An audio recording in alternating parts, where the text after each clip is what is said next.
So you're going to get a lot of information on the program here, but just sort of to give a layout of what we do and who we're working with. I mean, we work with all adults, 18 and up. Work with all genders. It's a co-ed house, all gender house. The maximum capacity is 16 patients. We have 16 beds. That comes in the form of 9 rooms. There are 7 double rooms and 2 single rooms that are handicap accessible, having more space in the room for wheelchairs and lower bathrooms and that sort of thing to make them more accessible. The one sort of defining feature for all the folks that are coming into the program are that they must have a substance use disorder diagnosis. And so it has partly to do with residential licensure and ASAM criteria as to what constitutes residential treatment. The primary diagnosis must be a substance use disorder.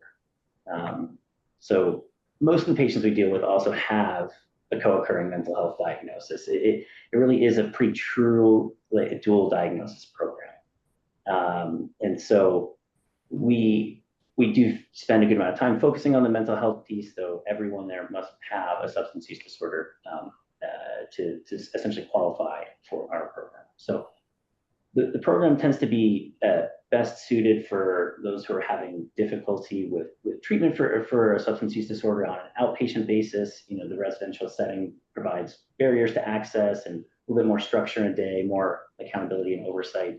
Sometimes on an outpatient basis, it's more difficult to engage people in treatment regularly without those sorts of barriers. Similarly, if they need those barriers to maintain sobriety, and it's not necessarily an inpatient psychiatric setting with locked units and people needing detox. It's less restrictive than that, but it still does provide those sort of barriers to access. Oftentimes, we'll get folks that are stepping down from inpatient care or people that have had to undergo, medical management of withdrawal symptoms, people that are done detoxing, particularly if there aren't as many resources at home or as many supports at home that can be helpful for them to be in an environment that would be conducive to treatment. And then depending on where folks are coming from, if there really are a lot of difficulties in accessing local resources, like if they're in a more rural area or if there are difficulties with transportation, people can have all of their treatment sort of consolidated in one place as opposed to having to be in transit to intensive outpatient programs and that sort of thing. What we don't tend to work as well with in a program like this, we only have a few true exclusionary criteria. There are a few things that are kind of soft flags and like we need to review and we take some consideration. Though these few are things that are pretty hard line, like we aren't able to manage in a residential setting. People with major neurocognitive disorders, and the basis of that essentially is that DBT is there's a good amount of cognitive work there. People are learning skills, people are practicing skills, and that's a big piece of the treatment focus. And so if there are memory difficulties and we aren't really able to pick up a whole lot because of a neurocognitive disorder, it's not really going to function well for those folks. The treatment won't be all that helpful. Similarly, if there are neurodevelopmental or communication disorders, things that are more inborn instead of more developed over time, like neurocognitive disorders, that carries that same sort of limitation. Along those lines, we do have folks with autism spectrum disorders that come through the program and do function relatively well. The more severe impairments as far as like language or communication impairments, like the level 2 and 3 severity, the autism spectrum disorder, but that's more in the realm that wouldn't necessarily function well in a milieu with a dozen other people, and there's a lot of socializing and communication all day long, and that's how a lot of the treatment is conferred. So it can be quite difficult for those folks to benefit from it. And then the last one that sort of often goes without saying, though, if they are acutely withdrawing or their acute psychiatric condition, it's such that they need inpatient hospitalization, they're likely not stable enough to live within this milieu with less structure than the inpatient setting. Fortunately, on our campus, we also do have that accessible. We can have them go inpatient, stabilize, and return to us. But that would be one of the few things that are sort of more exclusionary, if you will. And so then it comes to what are we addressing primarily, right? We look at emotional dysregulation. We try and work on developing healthier coping skills. DBT, which we'll get into the core of DBT in a little bit. I mean, often had to do a lot with intense emotions, self-harm, really disruptive behaviors. DBT-S is adapted for including substance use as one of those less healthy coping skills. So we work on developing healthier ones we can be using in place of those. Also working on communication to help with dysfunctional relationships and how destabilizing those sorts of things can be. And then one thing that gets overlooked an awful lot is the cravings and the urges people might experience for substance use while they're in treatment or even out of treatment.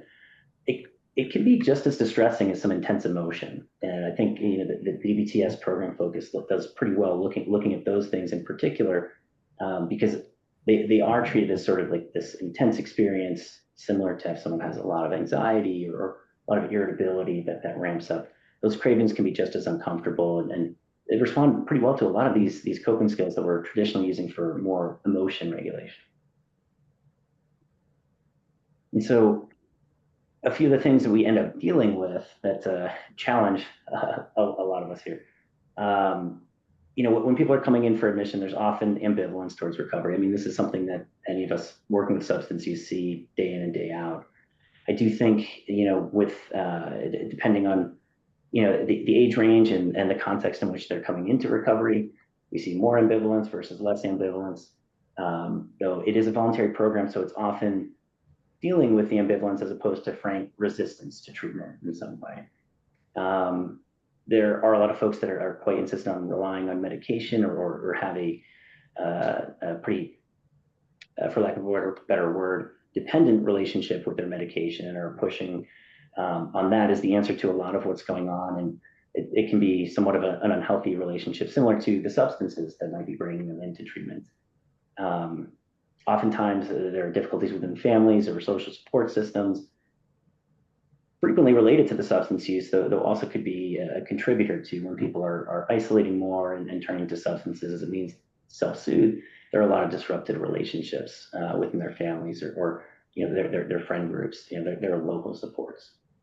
And then there are often some challenges that we face with aftercare planning and what comes next as far as supporting folks. And Chris is excellent at it. I'll get to that a little bit later here, but these are some common things that we end up running into in treatment here. So next, I want to touch on the team. So we, as a residential program, the team is of the utmost importance. So we have a lot of different angles from which we approach. So we have one addiction psychiatrist for the program. That's myself. We have 4 full-time therapists. So Chris is one, and dedicates his time to working in therapy with the folks here, as well as establishing some of their aftercare planning, coordinating with the family, interfacing with them, all sorts of things. Like the therapists, these clinicians are critical in this process. We also have 2 peer recovery mentors, which are it's a relatively new position for us, but they're 2 people that are in recovery themselves, serve as sort of like a built-in sponsor or a recovery coach, if you will, while in the program. And so, they focus more on the recovery heavy aspects of things, where the therapists are focusing a little more in the clinical realm. And it really helps to provide a little bit of an extra breadth to our offerings here, not solely volunteer speakers leading meetings, which are a critical part of our program. The having some of these folks kind of embedded in a treatment day in and day out, and they've actually staggered their schedules. So we have at least one peer recovery mentor on site every day. It includes weekends and holidays. So having them there is really helpful, especially with some more downtime when people are getting kind of a little bit of that itch and wanting to leave. They can really be helpful in those settings.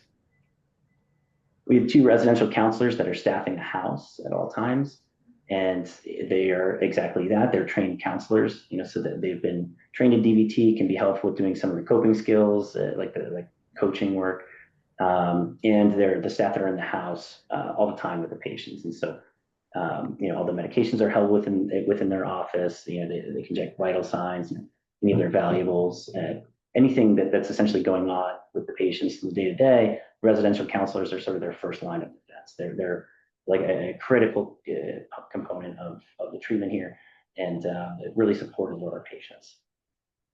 We also work with psychology and social work interns that are kind of supplementing our team's jobs. And then all of the residential programs on campus share nursing support. So we have a few residential nursing staff that kind of split amongst all the different programs. So there is nursing support available if needed. This is some headshots of folks on our team. You can see myself and Chris there.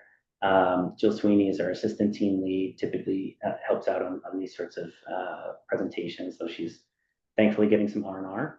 And so, she's not able to join us today. Jeff Marchese and Kim Levy are two other primary clinicians that I was just referencing. Kamala Reeds, our senior residential counselor for Scavetta House, sort of runs the ship and is supervising all of the residential counselors that work there.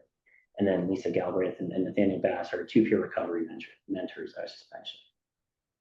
So there's several other RCs that work within the house and kind of rotate in and are working part-time within the house. There's a dozen other folks I wish I could thank and mention, though that are really integral to our patients' care. This here is the core of the team. So.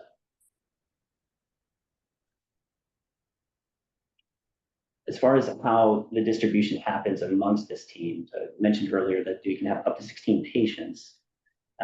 So I see all of the patients in the program, so that they all have me as the same psychiatrist. Each of the clinicians ends up taking 3 to 5 individual cases on average. We have 16 beds. Our average year in and year out for the past several years has been between 12 and 13 people a day. Sometimes it's a little on the lower end, sometimes a little higher end. But that'd be a pretty typical caseload.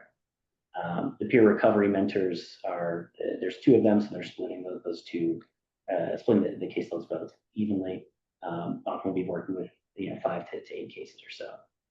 And so we often are staffing with at least 2 residential counselors because we're almost always above 8 patients per day. And so it ends up being a pretty decent staff to patient ratio. And so I'm meeting with folks at least once a week. The clinicians are scheduled to meet with the patients twice a week. The peer recovery mentors meet with patients once a week as well. So they're getting at least 4 individual sessions a week beyond all the groups activities that we'll get to. So it ends up being a good amount of one-on-one time.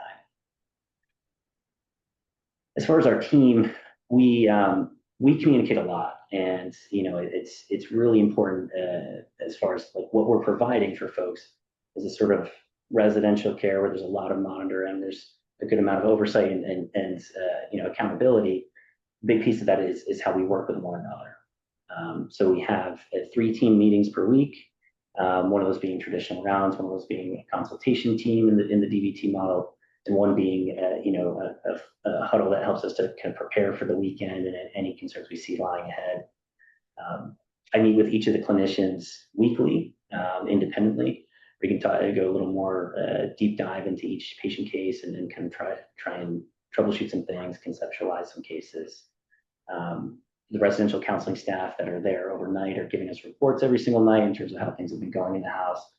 And then even outside of all of that, there are a ton of emails, phone calls. There's a lot of communication with the team. There's a lot of folks and a lot of dedicated people trying to help those patients. So not short on the communication here. So I think it really helps to keep the team cohesive, and honestly, it helps for patient care. So the group treatment modalities that you've seen a few times on some of these slides, DBT-S reference. It stands for Dialectical Behavior Therapy for substance use disorders. It's our primary modality of group treatment. And so we have 7 to 8 DBT-S groups per week. Every day, people are also having goal setting and wrap-up groups held in the house by the residential counselors. So setting goals in the morning, having a wrap-up meeting in the evening, and checking in on those goals, seeing how the day went, and sort of reflecting upon it. They have process groups every weekday. So towards the end of like the afternoon, a slate of groups where a bunch of them are DBT based. There's also a processing more open discussion type group where people can sort of a parallel process with one another, and it can really be meaningful for the patients. It's one of the things we routinely get good feedback on it. They find the process group so valuable. And Chris, I don't know if you want to speak to process group a little bit. I know you run it pretty frequently.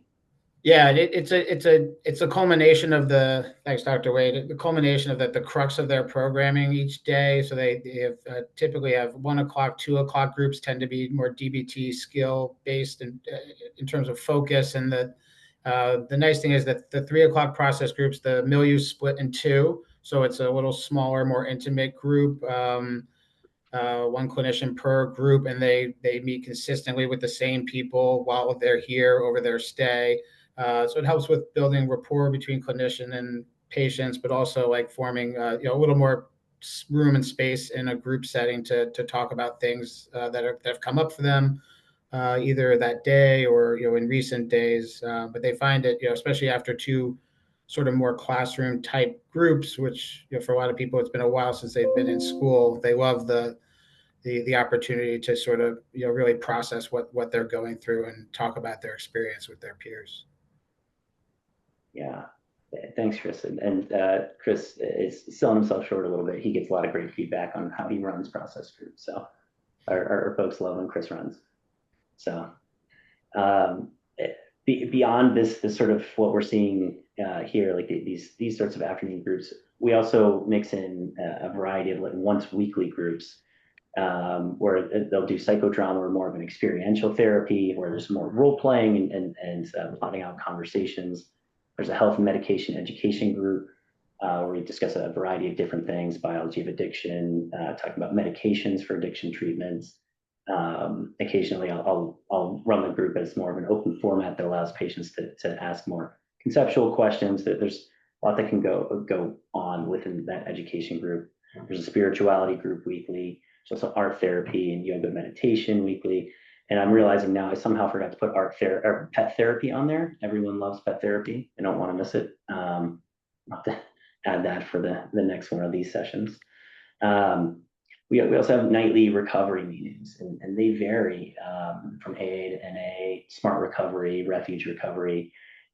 We try to give our patients a breadth of experience in terms of different recovery-based meetings. And it really allows them to kind of sample different things and also sample different speakers. Like a lot of different people come from week to week, even if it's the same type of group. So they can get a sense of what attending these recovery meetings outside of here would be like out in the real world. So they're getting a good amount of group-based activity. Not to mention they're also living in the same house with these same people they're going to groups with all throughout the day. So as far as the individual treatments, and I mentioned earlier, I'm meeting with folks at least once weekly as far as medications. If we are adjusting things, and depending on the medications we're adjusting, I will meet with folks twice a week if there's rationale to. But we do use MAT if it's appropriate. I think it really depends on what people are coming in for and what kind of medications we have with good evidence, focusing on the substance use piece. I do end up spending a good amount of time focusing on psychiatric conditions as well. I think, with the people that we get coming in, there's such a huge interplay between the mental health component and any of the substance use that we're seeing. And I think amongst a lot of the other programming they're getting, there is a lot of focus on recovery. And so, there's a good amount of time that I can spend on the mental health aspect of things in sessions. And I frequently find that it's a great setting to sort of like deprescribe, to pare down on medications, consolidate things, particularly folks in sobriety while they're in residential treatment. We see that a lot of these things can sort of, a lot of the emotional difficulties or the anxiety, some of these things can sort of improve spontaneously when we're not in that cycle of intoxication, withdrawal, what have you. But I do find that I'm deprescribing a decent amount because we have such great oversight and the ability to meet quickly, adjust things quickly if tapering down on medication isn't working well. So I find that I'm doing that a fair amount. Chris, do you want to touch on like the psychotherapy sessions? Yeah, each resident will meet twice a week with their assigned clinician. For 2 individual sessions. Usually, each session will begin with a review of their DBT diary card, and where we're bringing in both DBT elements, CBT elements. Just really getting at the crux of like what it is what brought them here, what their goals are. We start off the treatment with a preliminary discharge plan where we discuss what they think their family's goals for them are, what their personal goals are, what are the biggest symptoms they're looking to address, and then what their initial thoughts are for aftercare. We like to plant the seed from day one. Sometimes people come in with a very firm idea of what they want to do when they leave here. Other people, not so much, and we get to it organically through our conversations. But it's a big part of what we do. But it's more than anything creating a safe and supportive place for them twice a week, where out away from their peers in the house, where they can really talk about anything and get to the crux of what it is that they're dealing with. Yeah, and I think a big part of what ends up being helpful as far as like those sorts of sessions and the aftercare planning and discovering all of that. We end up trying to coordinate with families a bunch, and we do have an online family education series that runs every other week, where one of the sessions that's run focuses specifically on like the aftercare plans available and how they might benefit different patients, and it's taught in a more general sense, though it is something that a lot of our families attend, and it can help them to understand some of what we're going to be recommending, and can be really critical in helping people realize, hey, what is out there? Why might it be supported? And what's the utility in this? Because I think folks come in and they're feeling so much better and they're learning a lot and they're getting a lot out of treatment and they kind of want to just return right back to life the way it was. And I think, at least in our experience, having a little bit more support as people are leaving here and a little bit more therapeutic service with their reentry, it really can be helpful. And so I think it's critical in making sure our families understand as well as our patients. And the other last thing I want to touch on as far as like what can be individualized for folks is that we also offer cognitive processing therapy as an add-on type of treatment. So for a lot of people that are coming into our program, there's been a history of trauma or they might have a diagnosis of PTSD and haven't necessarily engaged in any sort of trauma-focused therapy. Several of our clinicians, like on the campus, are trained in cognitive processing therapy, and it can be added on as sort of a structured 12-session series of therapy interventions to try and address that as we go along. And so if we find that that's a useful addition for someone in terms of what they're experiencing, it is an option for us.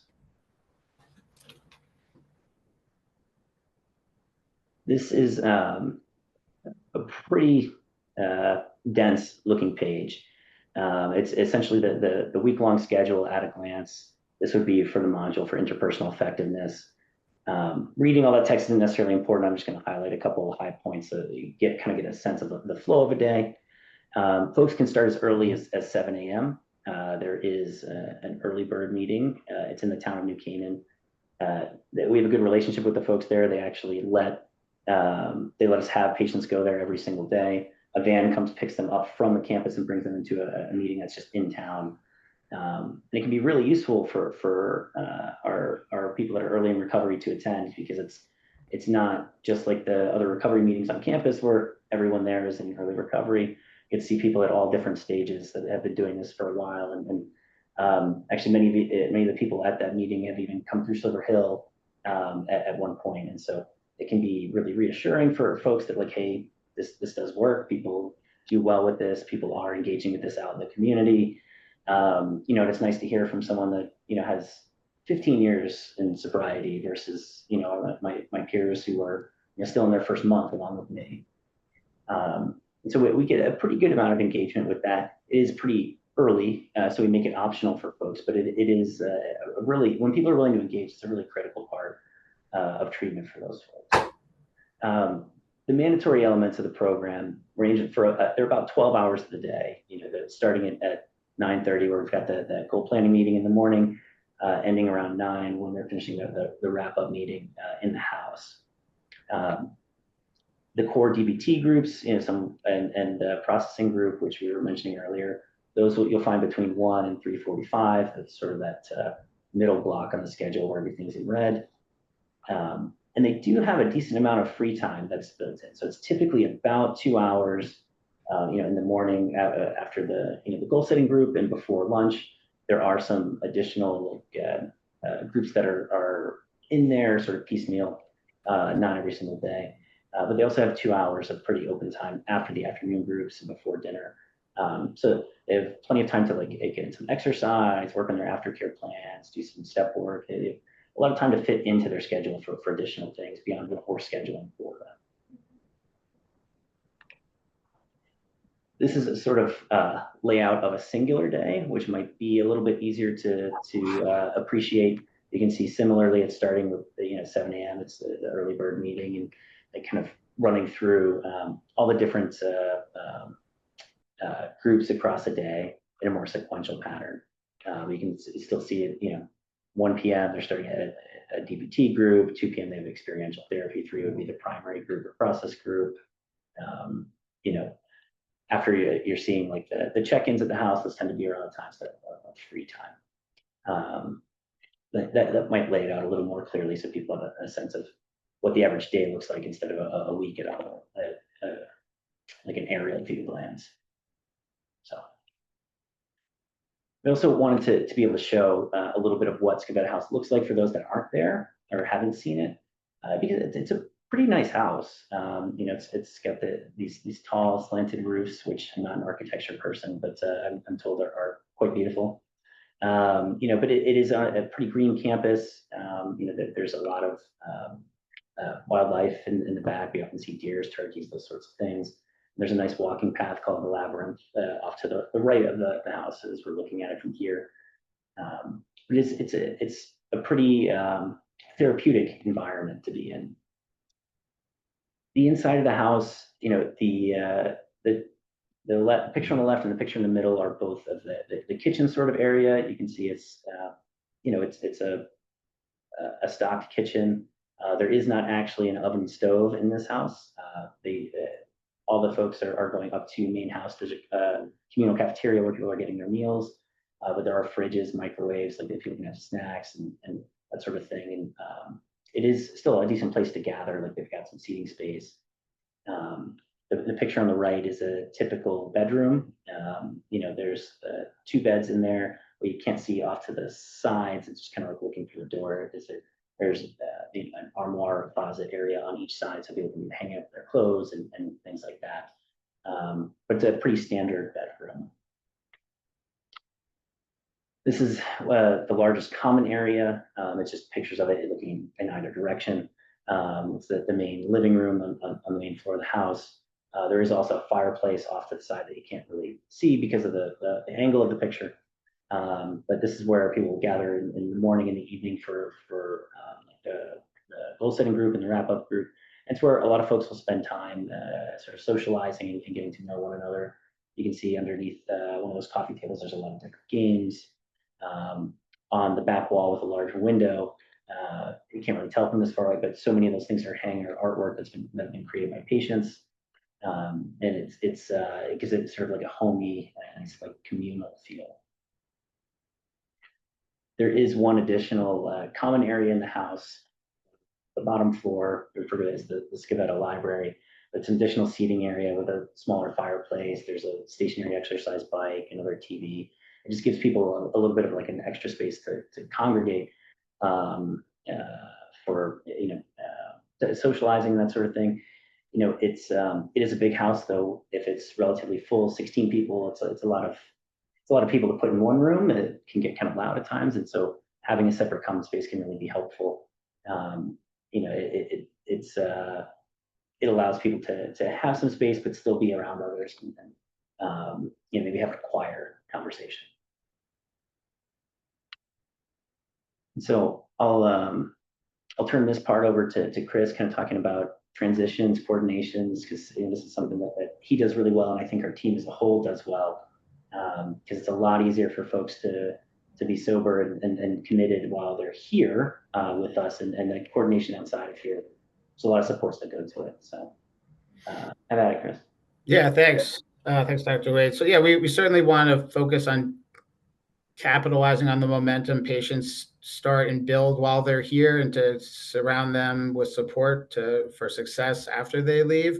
So after 2 weeks, we usually schedule a family meeting with patients and family or loved ones. It's a chance for myself, Dr. Wade, the patient, their family to sit down to talk about patient progress, but also to put our heads together in terms of aftercare. So, as it says during the psychosocial assessment, when we first meet the patient, we're identifying, strength factors, protective factors, but also potential hurdles that for them in aftercare. Do they have a supportive place to go home to? We do take input. We do a preliminary call with family members that we have a release to speak to, as well as any existing providers that we have a release to speak to, just to get as much collateral information as possible and get as many perspectives on the patient and what they're going through and navigating. And then, if there are supportive providers in place, we love for them to return to them and then layer on additional levels of support when necessary and possible and deemed appropriately.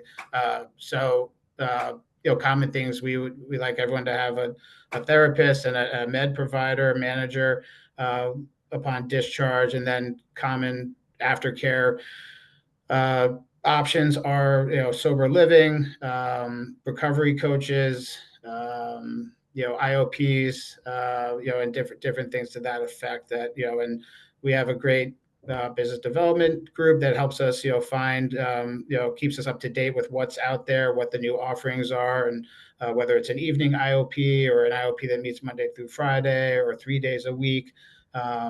Really just our job is to meet the patient where they're at, help coordinate next steps, and be a resource for them and the family.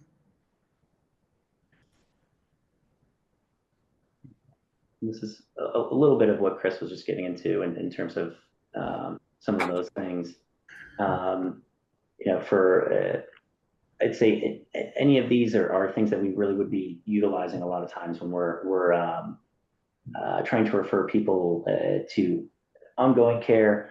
Obviously, not everyone is using every single one of these, but a lot of the things that Chris just ran through, I mean, we're always trying to connect people with as many supports as possible, and as willing. There's a little bit of it that has to be in agreement with the patient and their family, and we also understand for many of these things there is a cost, and so trying to be sensitive to that. Though at the very least, the top couple there are making sure they're connected with therapy. If they do need medication management, not everybody that leaves here does need medication management, though I'd say most. Those would be a sort of minimalist. That would be a minimalistic sort of aftercare plan. We're often connecting with IOPs and recovery coaches. A lot of our folks are going sober living, like Chris said, but and for those willing to engage, as most of our folks are, really hammering home like the utilization of like the peer recovery kind of meetings, like the 12-step meetings in the community. Those are freely accessible oftentimes, and it helps folks to maintain some of that sense of community that they're getting here at Let's Get Out of House. And with that, we'll open up to questions.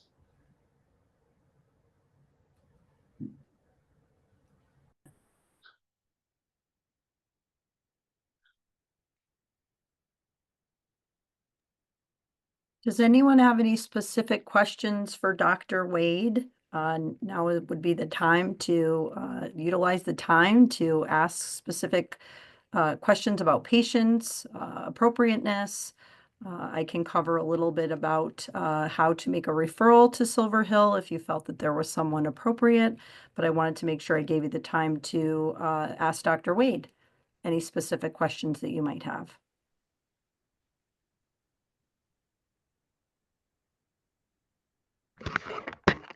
Hi, I'm Dr. Dalu. Nice to My meet you. question is, nice to meet you. Wonderful presentation, and it's good that Silver Hill has something with the inpatient. This would be nice. Having a psychiatrist on board with the residential is always very helpful. My question is, how about sports addiction or gambling addiction? If he can talk a little bit about, like, is that also addressed, or this is more substance abuse addiction? Yeah, so it's the primary programming is more substance use focused. We do have folks that have difficulty with gambling, with internet use, pornography, all the above. We do see some of these associated behavioral type addictions, and we're able to work with them to a large degree and sort of customizing some things. And I know Chris in particular has done a lot of work with our folks with gambling difficulties when they've been coming in, and helping them access things like Gamblers Anonymous. So there are certain workbooks they can go through and that sort of thing. But it's more on an individualized basis. Is the majority of the program focuses more on substance use disorders, and honestly, there's a lot more evidence out there for using a lot of these things for substance use than some of the behavioral addictions. But it's primary substance use when folks are coming in. But we definitely do see the behavioral addictions, and we try to work with them how they can. It's not a formally built-in part of our treatment program, like the program at large. Thank you. Mm-hmm. Hi, Kirk Delaney. Can you hear me? Yeah, absolutely. Oh, hi. Thanks. Thanks for inviting me. I appreciate it. The age range is between is over 18, right? And you have 26 max. 16 maximum people. 16 max. Yep. Okay. So great program, but I'm just curious about connectiveness, within the population. Is there a wide age group? Do you have difficulty, with the clients connecting with each other? And that I'm guessing that includes also that there's people rotating in and out. Yeah. Yeah, and so I will say I'm routinely surprised by how well it goes in the house. I'm going to actually steal a phrase from Chris O'Hara. Throwing 12 strangers in a house it was what reality TV was based on, and our folks do well overall. I think a big part of it is it's a voluntary program, right? And so people by and large at least partly want to be there. There's ambivalence is pretty normal. And some people have a little more pressure from family to get them there. Some people, it's a little bit more their choice. So it varies a little bit, but it is voluntary. What we've seen, because sometimes we do have large age gaps, is that people tend to find sort of role in the house, and it can be of value. Some of the experiential therapy type things in particular, where there's sort of role playing within a group, and having conversations that they wish they had or conversations that they plan to have. Last week we had some people that were moved by a particular experiential therapy, and were saying, my daughter is about her age. What, like I didn't realize like this is how it can impact people. So those sorts of things can happen. You can have those sorts of relationships that form. And yes, I think it likely does impact a little bit of the more socializing, like people are naturally socializing a little closer to their own age, though it hasn't proven to be a huge problem so far, and it's been orchestrated this way, like an all gender house for about 4.5 years. And so it's, you know, you'll see little things here and there, and some generationally, some people might not recognize something is inappropriate, and it may be to other generations. And it's an opportunity to try and reform some behavior, try and do some education. I'm pretty surprised by how often it does seem to go well. But yeah, I think it's a pretty realistic concern. It just seems like folks are pretty supportive with all this. Like they understand everybody kind of has the same goal. I think that's a big piece of it. Thank you. I have a quick question, just about the parenting piece. I know obviously a lot of family systems work with recovery. Just curious, I know it's pretty fast and furious, but if parents are involved or if it's more focused on the client in terms of the support. Yeah, we want as many supports involved as we're able to engage, right? Yeah. You know, I mean, provided they're healthy, functional supports, right?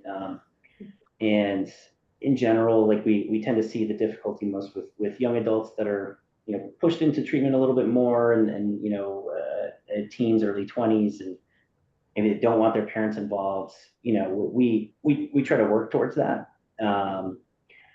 We are almost always having at least one family meeting before people are leaving, trying to help coordinate the care and everything. We have a great family education series run by Sue DeRosa, who's used to work with us primarily, but is a contractor for us now. And we consistently get really good feedback from the families on you know, her education series with them. So really trying to keep them in the loop. Yeah. You know, it's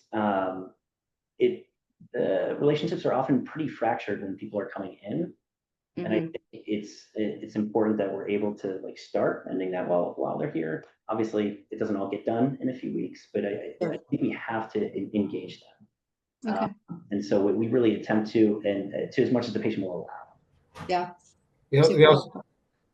Beth, great question. We also have a weekly DBT class that's taught by two of my teammates, our teammates, so that the weekly class corresponds to whatever module the patients are in, so that when the loved one calls their parents or spouse and is talking about radical acceptance, they understand what they're talking about. So that cool. Okay. Family members are always like, how can I contribute? How can I be doing my own work while my loved one's there? So the family program with Sue DeRosa, and then the weekly DBT classes are tremendous. And then we do have visiting every day of the week, which is also great. It's a chance for loved ones to visit, you know, for certain hours. And then if things come up in those visits, you know, we always encourage them to not solve all your family's problems in the hour that you spend together on a Wednesday, but if something comes up for you, you're in a safe and supportive place, and you can come back and process it with your, you know, therapist the next day, or you can talk about it in process group with your peers, you know, the next day. Awesome. Yeah. Cool. Thank you. I apologize if you answered this already. Will you speak to the cross diagnosis, and if there's any diagnosis on the cross side that you would avoid bringing into the house? Like specific diagnoses we wouldn't bring in? Is that what you're saying? Yeah, that's the question. Yeah, it's really just a couple, because I think there are some that are concerning, but would always be a conversation. You know, the few that we found to kind of just always be exclusionary would be a major neurocognitive disorder. Like if someone has significant cognitive limitations, there is a lot of learning that goes on in you know, the group sessions and with DBT, and it wouldn't necessarily be functional for those folks. Similarly, neurodevelopmental disorders or more significant like learning communication disorders kind of falls under that same umbrella. You know, if people are too psychiatrically acute and need to be stabilized, you know, we do have an inpatient unit here. They would like to be there first to stabilize before they would come down. It doesn't mean that we won't take people with bipolar disorder or psychotic disorders or what have you. It just needs to be stabilized to be able to live in a house with less restrictions with a dozen other people. And then the only other one that's exclusionary is when we have the more severe impairments within the autism spectrum disorder, like certainly level 3, often level 2 level impairments with communication and social functioning. They have to live and coexist and intermingle with it doesn't let people in a house, but also like in the group settings and everything. We've had a number of people on the higher functioning end of the autism spectrum that really do well. Though when those impairments are more pronounced, it can be quite difficult for them to really functionally gain anything in these settings, and oftentimes can leave them feeling a little more ostracized. It tends not to function too well for them in treatment. But that's about it. We work with all other diagnoses of personality disorders, obsessive compulsive disorders, PTSD, mood disorders, anxiety disorders. So some things might need a little more review and might be a little more difficult, a little more challenging to work with. Though the only few that are exclusionary are ones that just really, like, we don't see a way that it could function and benefit from the program. And would you prevent two family members from attending the house at the same time?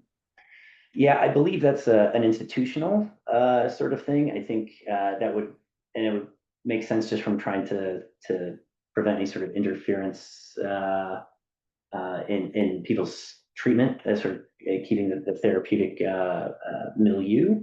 I think that would make a lot of sense. But institutionally, like we would have to separate individuals that were related if we were aware of that.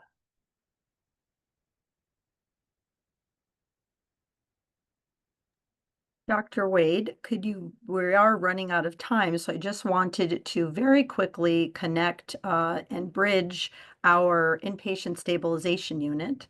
For those of you who might not be aware, if you could just briefly touch upon that. Yeah, so on the Silver Hill campus, there are also inpatient psych units. So we have 2 adult inpatient units as well as 1 adolescent inpatient unit.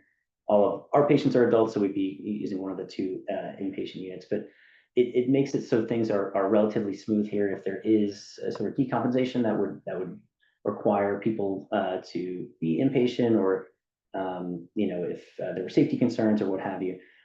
Most often within our program where the inpatient services get utilized are people that need withdrawal management, like people that are detoxing from a particular substance and need a few days to like progress through that detox before they would enter treatment.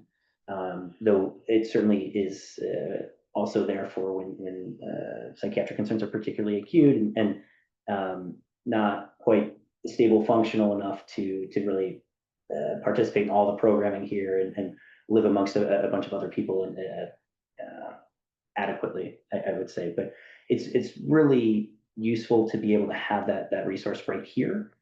And because we have inpatient units here on the campus, there's a psychiatrist on staff 24/7. Like there's always one on the campus. And there's also even in the overnight and weekend hours, there's a floating nurse supervisor all throughout the campus. So there is that additional support if our folks in residential need it. If they end up needing to step up to that more intensive level of care, we can facilitate it pretty easily. It's just across Valley Road. Thank you, Dr. Wade. I did drop my contact information into the chat. Please feel free to add your contact information into the chat. And before we wrap up, does anyone have any further questions for Dr. Wade or for Chris O'Hara? We have about 5 more minutes.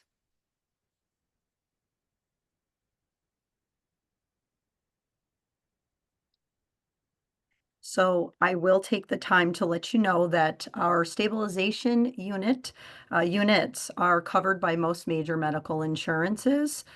So that is something that is supportive to all of the community and can be utilized. Not everyone has to go onto our stabilization units at Silver Hill, but it is something that we do offer. If someone comes straight to residential, the Scavetta home is out of network. What that means is that we would provide a super bill, and then we would help and assist to recover any out-of-network reimbursement the insurance companies would be providing. So that's how it works here at Silver Hill. And one thing just to add on to that slightly, so our utilization review team here actually is pretty great. They're working really hard. And essentially, they are, throughout someone's stay in residential, they are continually getting approvals and applying for additional approvals. So typically speaking, when people are leaving residential, they will know how many days of residential treatment we've gotten approval for. If it turns out that they are not approving the whole time, say they approve 12 days or so, once we get that final denial, and we do appeals and such, if we get that final denial, we let the patient, we let families know once we know. And so if that out-of-network reimbursement makes a big difference in terms of the finances or what people are expecting, it can help with decision-making at that point. So, sometimes it can be really difficult filing for claims with insurance companies after the fact and everything. We're able to provide you information because of our UR department on how many days you should be getting reimbursement for. What that means within individual plans, like what the rate of reimbursement per day is, that varies a lot from person to person. But we'd be able to tell you at the end of the day, like, hey, all 28 days had coverage. It might not mean 100% of everything gets paid for. It's whatever your out-of-network benefits are, but each day was covered in some capacity, or we'll be able to say 15 of the days or what have you. So it's not as much a guessing game in that realm, but the amounts per insurance provider vary a lot. And what's the daily rate and what's required upon admission and what's not included in that rate? So the daily rate is $21.12 a day, and so it's essentially required all up front. I do believe there are ways for payment plans with like the finance department, but so that includes the minimum 28-day stay. It includes the staying at the house, includes all the meals, snacks, all of that, all of like the individual sessions, all the group sessions. The only thing that we talked about today that would be an add-on cost would be if someone was doing cognitive processing therapy, like if they were a candidate for that particular trauma-focused therapy, but we have to loop in an additional clinician and doing additional sessions. And so that would be the only thing there that would be an add-on cost. Or if people wanted to reserve a single room when things are otherwise a double room, they can pay for additional, because they're essentially preventing someone else from a bed, so they're paying for that additional bed, but they would have a room to themselves throughout the process. So those are the only two major upcharges. Otherwise, everything we talked about is included. Thank you. I have a quick question. This might be opening up a can of worms with 2 minutes to go, but do you guys allow vaping on campus? We do not. So no, and no smoking either. That was something that was officially removed last year. So we'll do nicotine replacement and that sort of thing when people are coming in, but no vapes. Okay, cool. Thanks. Off campus either, like when they're at meetings and stuff, no vaping at all while they're enrolled? That is what we would intend for. We don't send staff into the recovery meeting in New Canaan. They're waiting outside in the van and everything. So I mean, we hope that's not happening there, but it's respecting the sanctity of it being an anonymous meeting. We're not just sending staff in. They're outside waiting. I'm hoping nobody's vaping in there. I don't know where they would hope they wouldn't get it there. But everywhere else, there's staff around all the time, and bags are searched and stuff when people come in, so they shouldn't happen. But I suppose it would be feasible when they were off campus.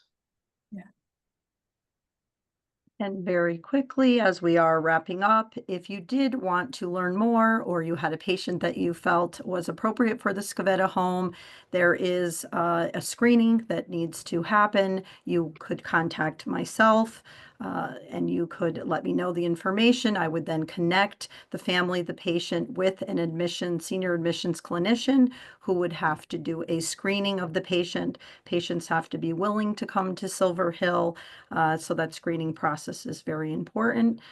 From there, we do a verification of benefits and we set up the intake if after medical review by Dr. Wade and team, it is determined that Silver Hill would be an appropriate placement for the patient.